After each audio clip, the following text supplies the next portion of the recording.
Racist boss harassed Puerto Rican employees and broke labor laws. Ended up getting deported.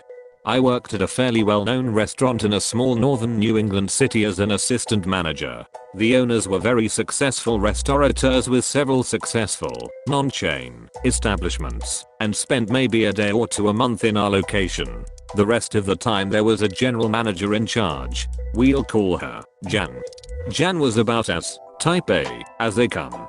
She was a middle-aged woman, but beautiful and petite, and she always looked put together and primped. Jan had started with the owners a decade earlier in their first restaurant as a server, and had worked her way up to general manager over the years.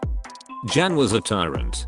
She was the kind of boss who soured the mood of the entire staff like a storm cloud hovering over us that never went away. Nothing was ever good enough and the standards changed from day to day.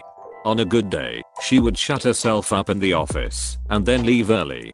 Good days were very rare and could turn into bad days at the drop of a dime. On bad days you couldn't be perfect enough, and she would come up with new rules and regulations just to punish people.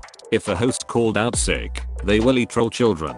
She would berate them on the phone and make them cry. If a cook made a mistake on a plate, she would humiliate them in front of the staff, accuse them of doing it on purpose, and then give us all the silent treatment for hours after. Seriously. If someone's cash out was off, even by a few cents, she would accuse them of theft and force me to cut down their hours.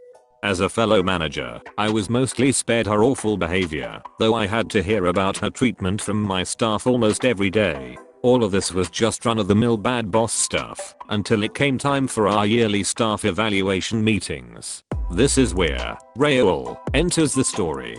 Raul was a hard-working dishwasher who had moved to our state from Puerto Rico a few years earlier and spoke English with some difficulty. Whenever I had to go over anything official with him, we would have a coworker translate between us to be sure we were both communicating clearly.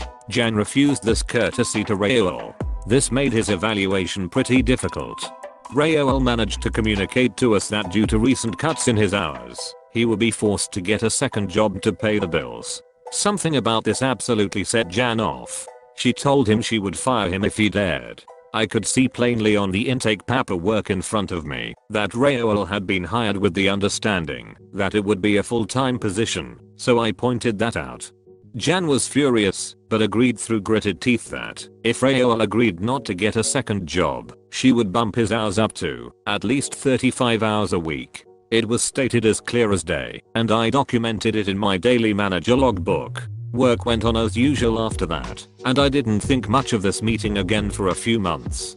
Another time a while later, while filing out information for tax returns, Jan called me into the office. I could tell she had pulled the tiny room apart looking for something. All the information about our Puerto Rican employees is gone, she told me with a mixture of panic and suspicion. I looked at the files in question and they all seemed to be in order, so I was confused and told her I couldn't help. A few minutes later I walked back in the office to find her arguing with Rosa, our most talented chef and a Puerto Rican native. Rosa was perfectly fluent in English. No Rosa. Jan was speaking to Rosa as though she were hard of hearing or mentally slow. Where is your green card? What are you talking about? Rosa was confused. Are you an illegal or something? Is that why one of you broke in here? To hide the proof, Jan wasn't yelling, but her eyes were cold and flashing with rage. What? Rosa was starting to get angry now. It suddenly clicked for me, so I interrupted.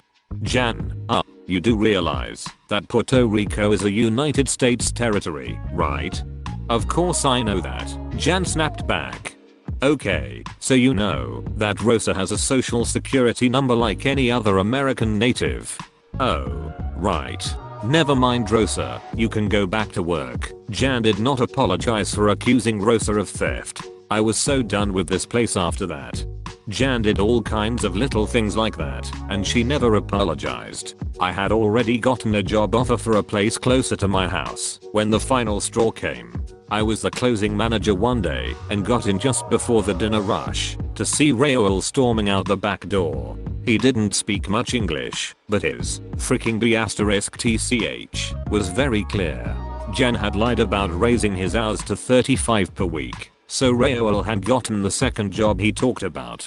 When Jan found out, she fired him, but not before saying something about how all you illegals are the same. She was really fixated on these American citizens being illegal aliens for some reason. /_/ by this point, I freaking hated this woman too. She once told me my clothing made me look poor in front of the whole staff. I was wearing what she made me wear. Meanwhile she wore open-toed shoes behind the line, which is against the health codes, and once her fake mail fell off into the coleslaw and she wouldn't let anyone toss it out after she retrieved it.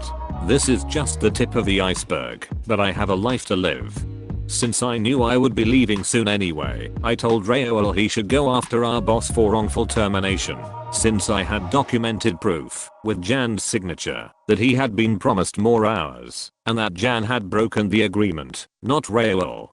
The last time I saw Jan was on my way out of Raoul's lawyer's office, after giving a deposition about several labor laws she had violated. At least the ones that I knew about. Apparently there were many others she had broken in front of other employees.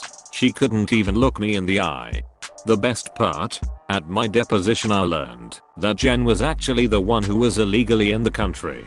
Her green card had recently expired. She was Canadian. She ended up being sent back to Canada as a result of this case and no one has heard from her since. Raoul was granted 6 months of unemployment pay, plus the restaurant had to pay his legal fees. They closed that location not long after. Maybe they should hire their managers more carefully next time. Jan, if you're reading this, I hope you got your crap together. I also hope you learned to wear closed-toe shoes behind the line. You wouldn't want to end up a huge, gigantic frick up due to your own negligence, now would you? I'd just like to say, we didn't want her back. A Canadian.